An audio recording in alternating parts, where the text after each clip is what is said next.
बक्सर का अध्यात्म क्या संदेश था? जय श्रीमन्नारायण।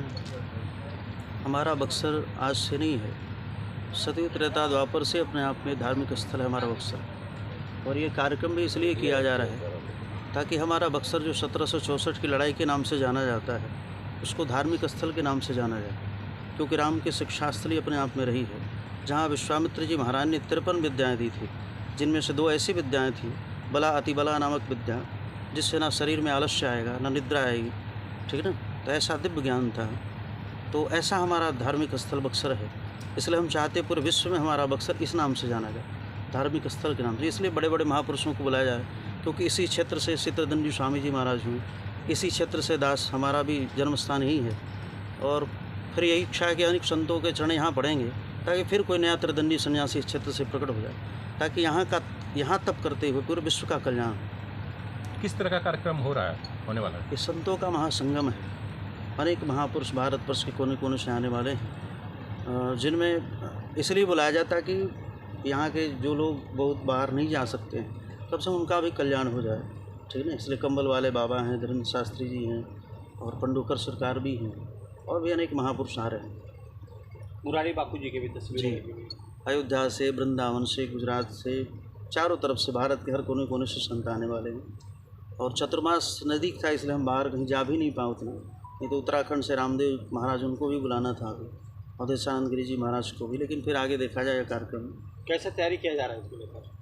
तैयारी तो बड़ी पैमाने पर हो रहा है। कम से कम 10-20-50 लाख लोगों के रहने और भोजन की व्यवस्था करनी है। 50 लाख लोग? हाँ, यानी 5 दिन में कम से कम 50 लाख लोग आएंगे यहाँ। यानी पूरे बिहार में इससे बड़ा कार्यक्रम अभी तक नहीं हुआ? अभी तक नहीं हुआ होगा। धीरेन्द्र शास्त्री का कब आ रहा है? ऐसे उसी 5 दिन के कार्य में सब लोग आएंगे, 2 दिन के लिए, कोई 3 दिन के लिए, कोई 4 दिन के लिए, कोई 5 दिन के लिए। पंडुकर सरकार भी आ रहे हैं? ये तो 5 दिन के लिए आ रहे हैं, उससे कल कंफर्म हुआ। शास्त्री जी कितना दिन रहेंगे यहाँ? 2 दिन के लिए हमने बोला है, 2 बस दिन के लिए हमने बोला है। वो तो 3 दिन के लिए बोले थे, हमने 2 दिन के ही आग्रह किया उनसे, और 2 दिन के लिए आएंगे।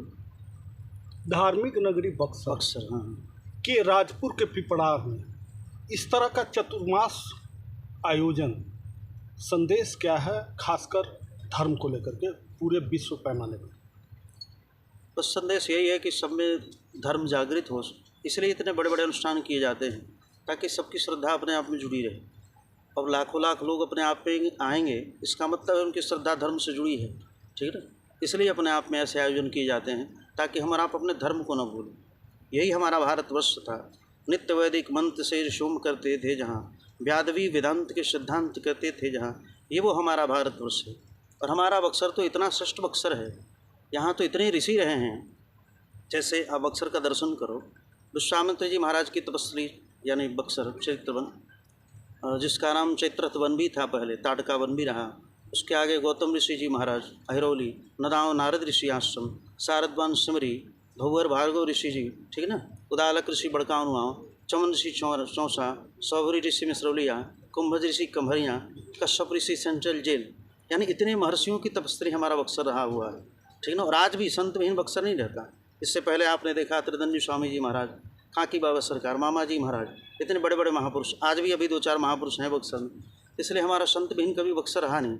और आहापुरा में भगवान स्वयं कहते हैं, जिसका 12 कोष में हमारा बक्सर है, जिसका 12 कोष के अंदर अगर वो जन्म हो गया, अगर वो महात्मा है, तो भगवान कहते हैं मेरा ही विग्रह।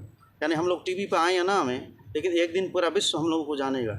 ऐसा इस बक्सर का महत्व है, धरती का। आज बक्सर में जी 52 भगवान हाँ, पूरी तरह कैद में है, तो किस तरह का अध्यात्म विकास अब तक हुआ है, खास करके धार्मिक नगरी बक्सर में? आप क्या मानते हैं? जितना होना चाहिए उतना तो नहीं हो पाया, क्योंकि यहाँ के जितने नेता मंत्री हुए आज तक, कहते तो सब है लेकिन कोई करता नहीं। और उसमें संतों को अग्रसर होना पड़ेगा, क्योंकि आज अयोध्या संतों के नाम से जानी जाती है। हमारा बक्सर भी विश्वामित्र की तपस्वी के नाम से जाना जाता है। तो उसमें महात्माओं को आगे बढ़ना पड़ेगा। जैसे हमने संकल्प लिया है बक्सर दर्शन बनाने का, जहाँ की एक बार में सब जितनी भी लीलाएँ हुई हैं डिजिटल दर्शन हो। जैसे वृंदावन को प्रेम मंदिर जो बना है कृपालु जी महाराज के द्वारा, तो उसको जागृत कर दिया, लीलाओं को दृष्टा यानी दिखा दिया कि हाँ ऐसे ऐसे लीला। उसी प्रकार हम लोग को करना पड़ेगा, जो भी प्रॉपर बक्सर के महात्मा हैं। आज देश के धर्म अध्यात्म में जिस तरह से राजनीतिक माहौल बना हुआ है, एक तरफ कहा जाता है काशी, दूसरी तरफ कहा जाता है बक्सर को मिनी काशी। तो क्या माना जाए कि धर्म अध्यात्म में अब राजनीति की पकड़ हो रही है क्या?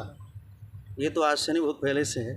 लेकिन हमारा बक्सर काशी वासी कुछ नहीं है, क्योंकि आप बक्सर का महत्व जब पढ़ोगे तो बक्सर में स्पष्ट वर्णन है पद्म पुराण में।